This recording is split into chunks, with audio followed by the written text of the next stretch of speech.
네, 요한복음 1장 43절에서 51절 나를 따르라는 말씀을 가지고 말씀을 잠깐 나누고자 합니다.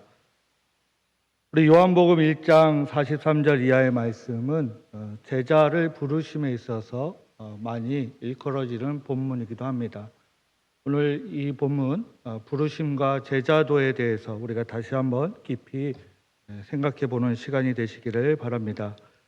1장 43절에 이튿날 예수께서 갈릴리로 나가려 하시다가 빌립을 만나 이르시되 나를 따르라 하시니, 오늘 예수님께서 갈릴리로 향하다가 빌립을 만나서 나를 따르라고 말씀하고 있습니다.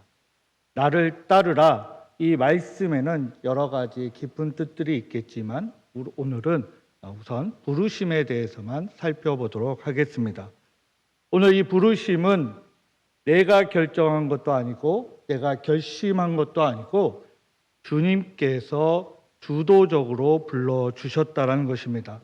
물론 성경에 어려움의 고비가 있었고 고난이 있을 때는 주님을 찾기도 했지만 오늘 이 여정에서는 분명한 사실은 하나님께서 우리를 찾으셨다는 것이죠. 주님께서 우리를 부르셨다라고 말씀하고 있습니다. 성경은 여러 곳에서 우리를 부르심에 대해서 찾아볼 수 있습니다. 우리가 많이 아는 것 중에 하나가 갈대아 우르에서 아브라함을 부르셨던 하나님의 음성을 우리는 볼 수가 있습니다.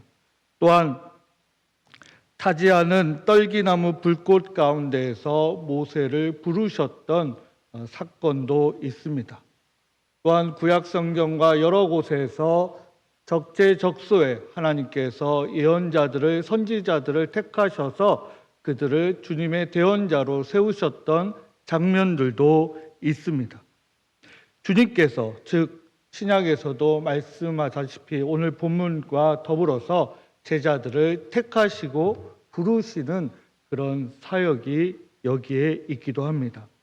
즉 우리가 택한 것이 아니라, 우리가 결단하고 결심한 것이 아니라 주님께서, 예수 그리스도께서, 여호와 하나님께서, 성령 하나님께서 우리를 택하시고 부르셨다라는 것입니다. 요한복음 15장 16절에 주님은 너희가 나를 택한 것이 아니요 내가 너희를 택하여 세웠나니라고 말씀하고 있습니다. 우리의 의지, 내 결단이 아니라 주의 은혜를 통해서 분명하게 선택하시고 불러주셨다는 것입니다. 우리를 부르심에 있어서 우리의 마음을 감동시키시고 우리의 눈과 귀를 열어서 복음의 진리를 깨닫게 하시고, 그래서 내 죄를 회개하게 하시고 고백과 회개를 통해서 구원의 반열에 우리를 불러주셨다는 것입니다. 여기에 귀중한 하나님의 은혜가 있는 것이죠. 즉 우리의 능력, 우리의 기술, 우리의 세상적 가치, 가치관, 물질, 스킬, 인맥 이런 것이 아니라 하나님께서 주도적으로 우리를 불러주셨다는 것입니다. 그렇기 때문에 우리에게 주어진 선물은 내 안에서 이루어지는 믿음이 아니라 그 믿음을 하나님께서 우리에게 선물로 주셨다라고 성경은 기록하고 있습니다. 대부분의 종교, 또는 이 세상에 주어지는 종교들은 내가 결단하고 결심해서 나아가는 것이 대부분 종교적 특색이죠. 하지만 우리는 결단코 내 안에서 이루어지는 것이 아니라 하나님의 선택을 통하여, 그리고 예정을 통하여 우리를 불러주셨다는데, 즉 하나님의 주도적인 결정과 부르심에 있다는 것을 기억하시기 바랍니다. 나를 따르라, 이런 부르심에는 우리가 즉각적인 응답을 요구하고 있습니다. 오늘 여기에서도 주님께서는 빌립에게 나를 따르라 하셨고, 빌립은 거기에 가타부타 말이 없이 곧, 그리고 곧바로 순종하고 따르는, 즉 신속하게 하나님의 말씀을, 즉 예수 그리스도를 따르고 있습니다. 우리가 이런 부르심에 순종하는 갈대 우리의 아브라함의 모습도 있었죠. 아버지의 집과 친척의 집에서 떠나서 하나님께서 가본 적이 없는 그 땅으로 부르심에 아브라함은 순종하고 있습니다. 때로는 이 순종이 조금 더딜 때도 있었습니다. 우리가 잘 아는 것처럼 모세가 이제 광야에서 40년의 생활을 지나고 그래서 타지 않는 떨기나무에 통해서 하나님의 부르심을 받았지만 자신의 처지, 자신의 능력, 자신의 주변 환경을 고민하고 또 걱정하면서 조금 더디게 순종하는 모습도 있습니다. 때로는 주님의 부르심에 의해서 주님의 부르심에 그 제자들이 그물을 만지고 있던 그 그물들을 바로 내려놓고 그 그물이 어떻게 처치되는지에 상관없이 바로 주님의 뒤를 따르는 모습도 우리가 볼 수 있습니다. 즉 주님의 부르심이라는 것, 주님이 우리를 콜링하시는 것, 우리를 불러주셨다라는 것에는 여러 가지 특별한 이유들이 있을 것입니다. 오늘 제자들과 같이 나의 제자가 되고 이제 사람을 낚는 어부가 되라는 특별한 전도자의 사명도 있을 것입니다. 또 한편은 예수님께서 마태복음 19장 21절에 내 소유를 팔아 가난한 자들에게 주고 그리하면 하늘에서 보화가 내게 있으리라 그리고 와서 나를 따르라고 말씀하고 있습니다. 주님의 따름이라는 것, 주님이 나를 불러주시고 따른다는 것은 즉 그 단순히 부르심의 응답으로 끝나는 것이 아니라 내가 기존에 가지고 있던 세상을 살아가면서 가지고 있던 모든 생각, 가치관, 판단 기준, 나의 생각들, 나의 배움들을 다 내려놓는다는 것에 거기에 이유가 있습니다. 즉 내가 주의 부르심에 내가 응답했다면 제가 여기에 있습니다. 제가 주님을 믿습니다. 주님을 내가 따르겠습니다라고 우리가 대답했다면 이제 내가 가지고 있던 가치관을 내려놓고 그 가치관이 아니라 주님이 몸소 보여주셨던 가치관을 따랐던 제자들과 같이 주님이 우리에게 성경을 통하여 들려주셨던 그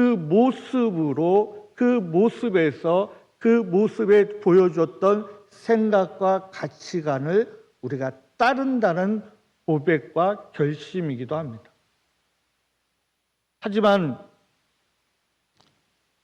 우리가 가지고 있던 가치관을 내려놓고 주님의 말씀을 따른다라는 것이 성경은 우리에게 말씀하고 있는데 사실은 때로는 저 역시도 또 많은 그리스도인들이 자신이 가지고 있는 가치관을 생각을 내려놓지 못하고 그 생각이 아닌 기존에 가지고 있던 생각을 가지고 주님의 사역에 우리가 동참하게 될 때 그 사역이 때로는 평탄할 수도 있겠지만 분명한 것은 군데에서 그 가치관들이 충돌함으로 인해서 나는 주님이 나의 주인이라고 고백했음에도 불구하고 여전히 그 가치관 때문에 내가 주인이 아니라고 고백했지만 내가 주인이라고 주장하고 있는 모습을 우리가 보게 됩니다.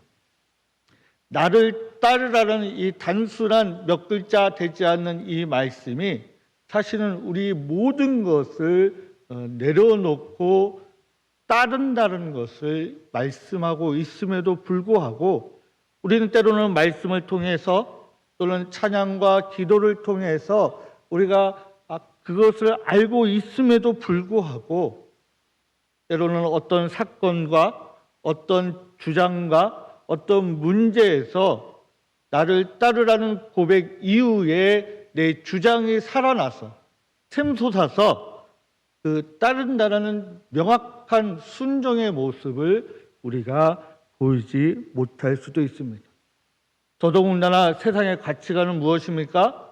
내 가족의 편안함, 안락함, 더 많은 것을 누리는 풍요로움, 풍족함, 넉넉함, 그리고 좀 더 여유롭게 좀 더 많은 것을 소유하는 것이 세상의 가치관입니다. 때로는 지위, 명예를 소유하는 것이 부러우기도 하고 존중받는 그런 세상의 가치관을 오늘 성경에서는 그것이 아니고 내가 가지고 있거나 세상에서 배워왔거나 세상이 나에게 요구하는 것을 내려놓을 수 있느냐라고 묻고 있는 것이기도 하죠. 즉 세상에 가지고 있는 생각, 사상, 철학, 가치관을 내려놓고 주님의 생각, 주님의 주장, 주님의 말씀을 내가 따르겠냐라고 묻고 있는 것이기도 하는 것입니다. 오늘 빌립보서 3장 7절 이하에 보면 사도 바울이 주장했던 것들이 있습니다. 물론 사도 바울은 이렇게 이야기했습니다.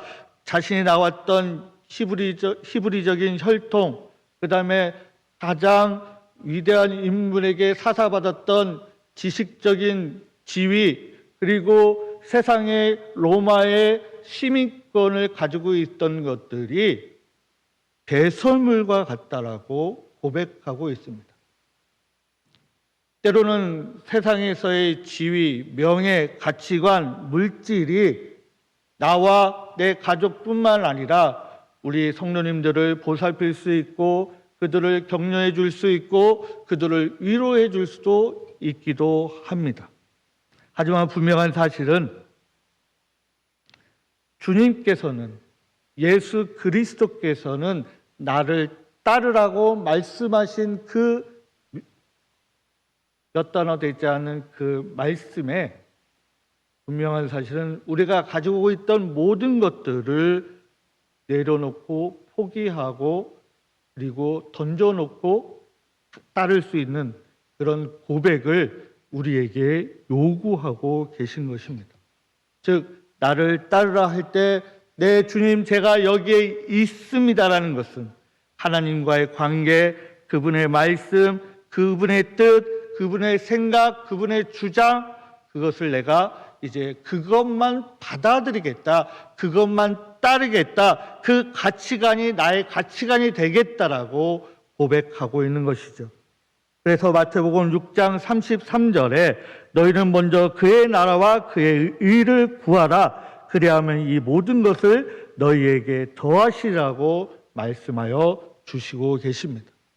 즉 주님을 따를 때는 다른 것이 없습니다. 하나님께서 말씀하신 하나님 나라, 하나님께서 우리에게 주신 그 의, 즉 공의와 정의, 인애를 가지고 우리가 따르기만 하면 되는데, 때로는 우리가 세상과 부딪힐 때, 세상과 접할 때 우리가 그것만을 바라보고 가지 못하는 우리의 모습이 있기 때문입니다. 때로는 인간적인 관계 또는 생존을 위한 직업과 사업에 의한 걸쳐있는 관계, 또는 생각과 생각, 또는 정치적인 또는 관계적인 동기, 학교 여러 가지가 우리가 걸쳐 있기 때문에 지금 온전하게 주님을 따르기가 어렵다라고 이야기하고 있는 것이죠. 우리는 알고 있습니다. 교회를 최소한 3년 이상 다녔다면 주님의 말씀이 어떤 말씀인지, 주님의 말씀대로 어떻게 살아야 되는지, 제자가 무엇인지 설명할 수 없지만 예수님의 제자로서 우리가 어떤 모습으로 살아야 되는지, 어떤 예배를 드려야 되는지, 어떤 기도와 찬양을 남들 앞에 하기는 어렵지만 어떻게 하나님을 찬양하고 어떻게 기도해야 하는지는 어렴풋이 우리가 알고 있기는 하고 있습니다. 하지만 나를 따르라 하나님의 이 부르심에서는 알지만 온전하게 주님을 따른다는 것은 쉽지 않은 것이죠. 여러분들은 어떠십니까? 오늘 성경은 요한복음 6장 27절에 썩을 양식을 위하여 일하지 말고 영생하도록 있는 양식을 위하여 하라고 말씀하고 있습니다. 하지만 교회 예배를 드리고 세상에 나아가서 직장이나 사업체나 사람과 부딪히고 또는 우리 아이들이 학교에서 부딪히는 모든 문제들에서 내가 예수 그리스도인으로서 살아간다고 고백하게 될 때 그것이 무기가 되는 것이 아니라 도리어 우리를 억압하는 족쇄가 된다라고 이야기할 수 있겠죠. 그렇기 때문에 오늘 주님이 말씀하시는 빌립에게 나를 따르라는 이 말씀이 사실은 쉽지가 않은 것입니다. 오늘 제4 남녀 선교회 헌신 예배와 우리 성도님 모두가 예배를 드리고 있는 가정 속에 우리가 온전하게 세상에 나아가서 예수 그리스도로서 성도로서 그리스도인으로서 우리가 살아갈 수 있는가?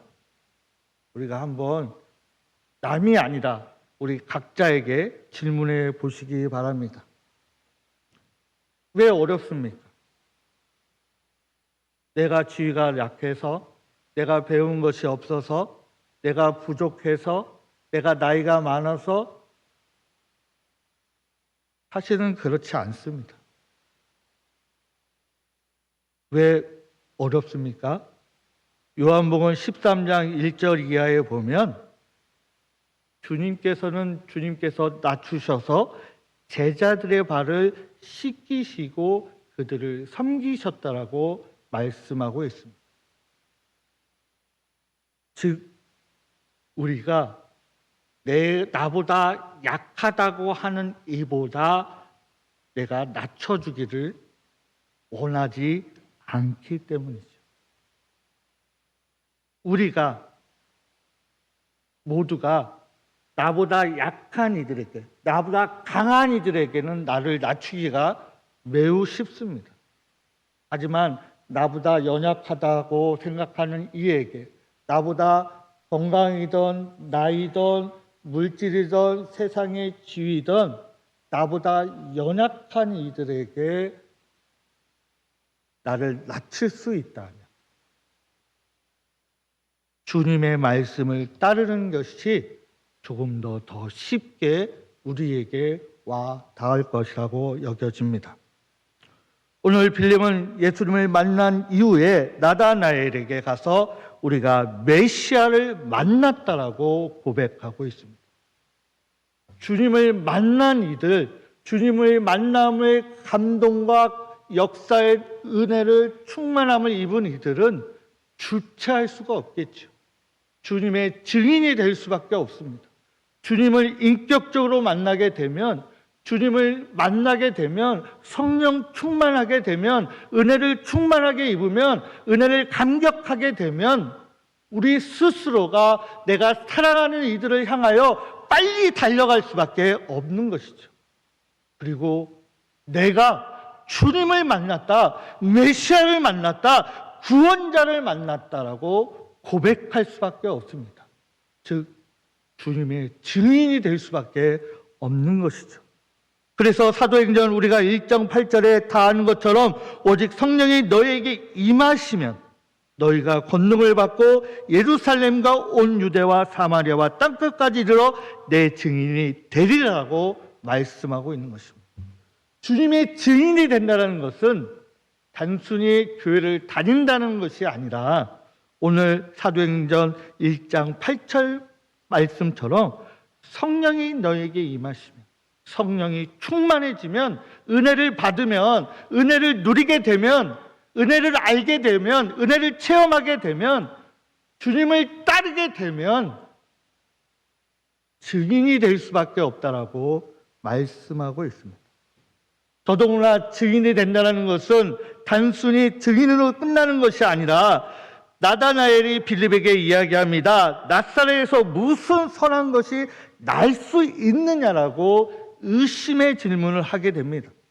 그때 빌름은 뭐라고 말씀하십니까? 와서 보라라고 증언하고 있습니다. 가장 설득력이 있는 외침이죠. 오늘 우리 교회가 여러 가지 목표에서 부침이 있습니다. 피부로 와닿는 이들도 있을 것이고 직접 그 소리를 귀로 들을 수 있는 성도님들도 있을 것입니다.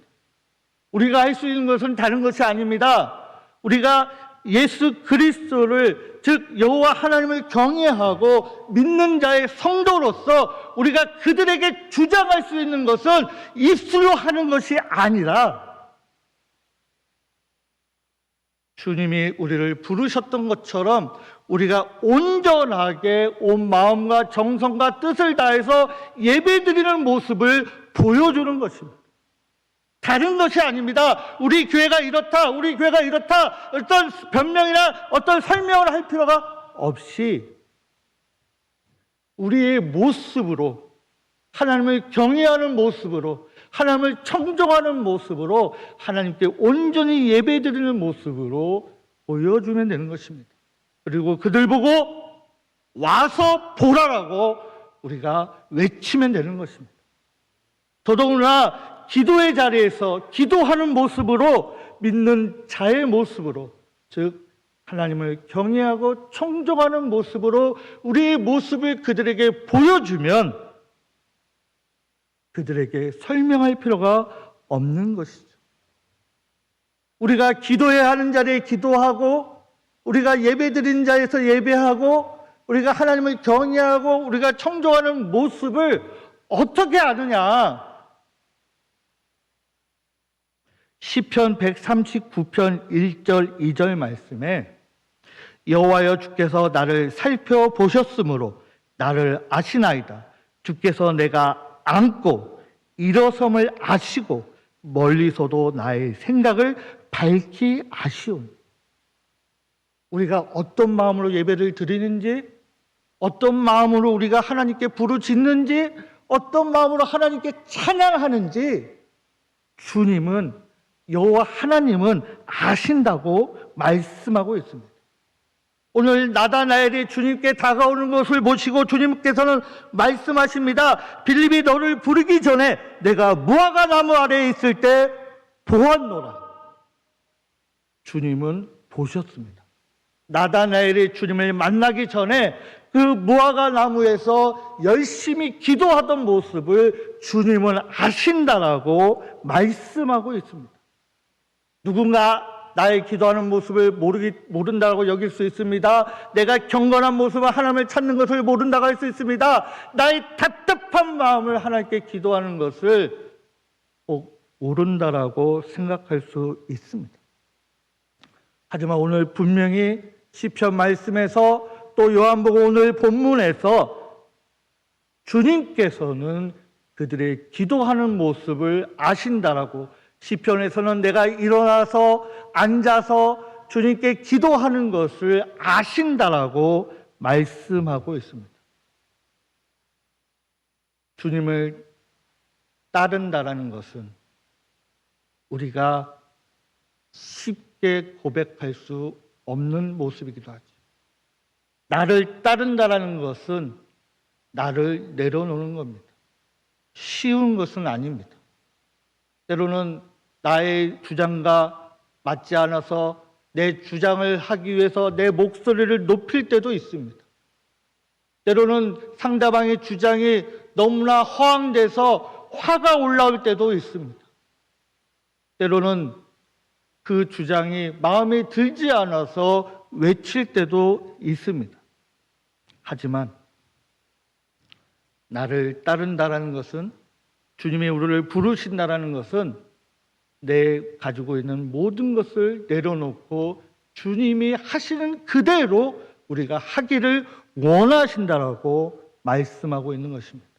그렇기 때문에 제자들에게 3년 동안 공생애를 통하여 주님의 모습을 가르쳐 주시기도 하셨습니다. 그 모습이 성경을 통하여, 말씀을 통하여 우리에게 들려주고 있기도 합니다. 하나님의 제자가 된다는 것은 쉬운 게 아니죠. 하나님의 부르심에 즉 헌신한다는 것은 쉬운 것이 아닙니다.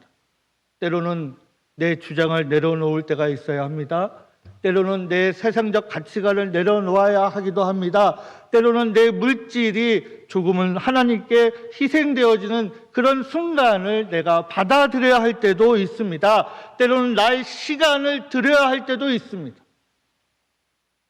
하지만 그럼에도 불구하고 하나님은 그 순간순간들을 다 기억하시고 아신다라고 나다나엘을 통해서 우리에게 들려주고 있습니다. 한 가지 예화를 설명하고자 합니다. 의왕시에 십자가 교회라는 교회가 있습니다. 그 교회 담임 목사님이 강산 목사님이십니다. 우리 성도님이 아시는지 모르겠지만 글로서 책으로서 매우 유명하신 성결교회 목사님이시기도 합니다. 네이버에 블로그가 있기도 하죠. 이 강산 목사님이 부목사로 부교역자로 사역하고 있을 때 교회가 갑자기 난리가 났습니다. 어느 날 우리 교회가 아닙니다. 십자가 교회입니다.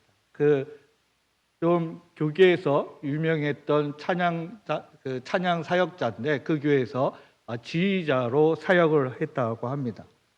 근데 하도 그 이야기들이 부침이 너무 심했던 것 같아요. 그러다 보니까 그 찬양대 지휘를 했던, 그때는 성가대였겠죠.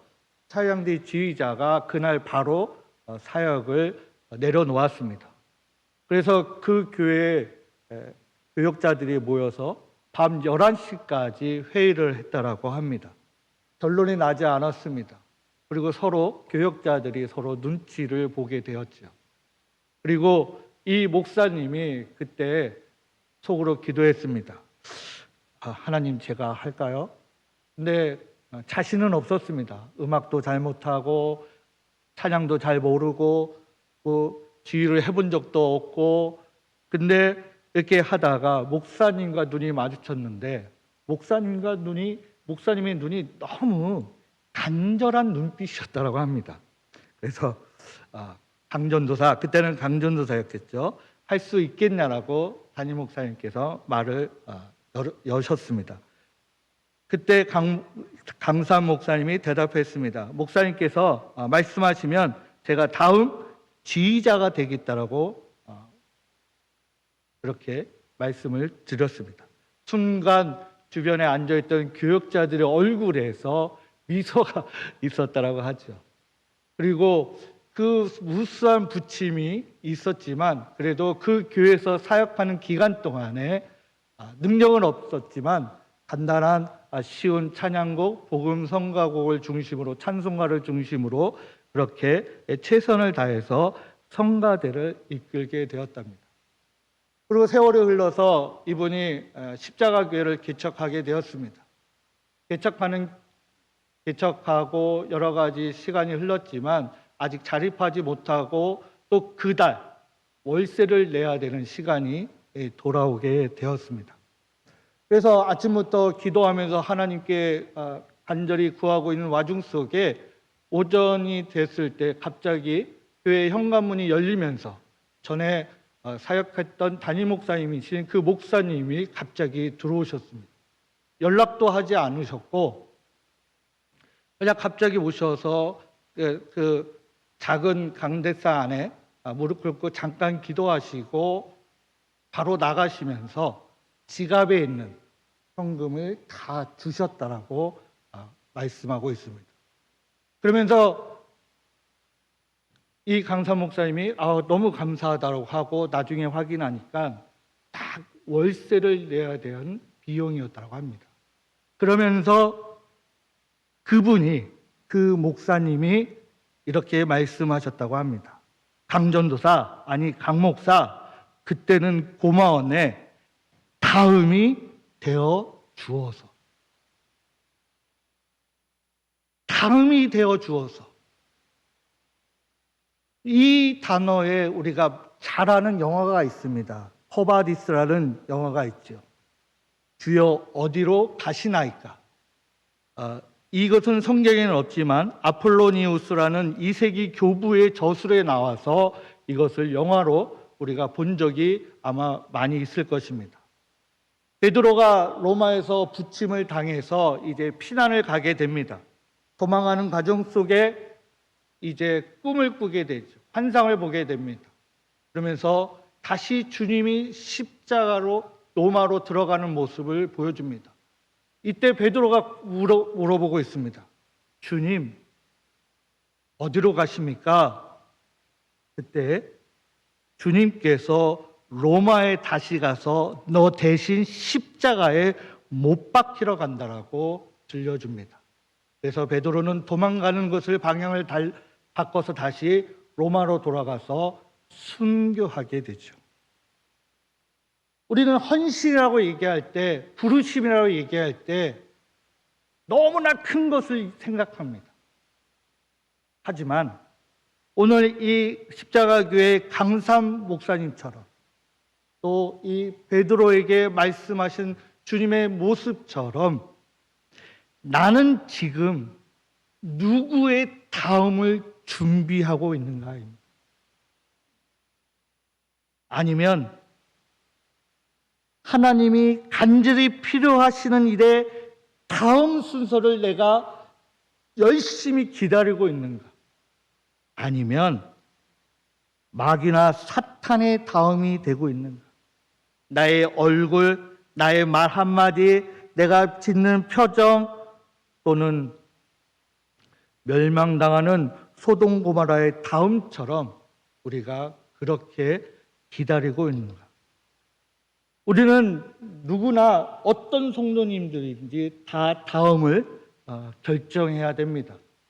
누군가는 코앞에 있는 것일 수도 있고 누군가는 뒤로 물러나 있는 것일 수도 있을 것입니다. 하지만 주님께서는 우리 제4 남녀 선교회뿐만 아니라 우리 성도님들에게 다음 성도님이 되시겠습니까? 다음 여러분이 하시겠습니까? 라고 지금 묻고 계십니다. 우리는 다음을 준비하고 있습니까? 아니, 내 옆 사람이, 다른 사람이 하기를 기다리고 있습니까? 아주 작은 것부터 조금 적극적으로 주님, 제가 당신의 다음이 되겠다. 이렇게 고백하시고 결단하시고 그렇게 헌신할 수 있는 저와 여러분이 되기를 간절히 소망합니다.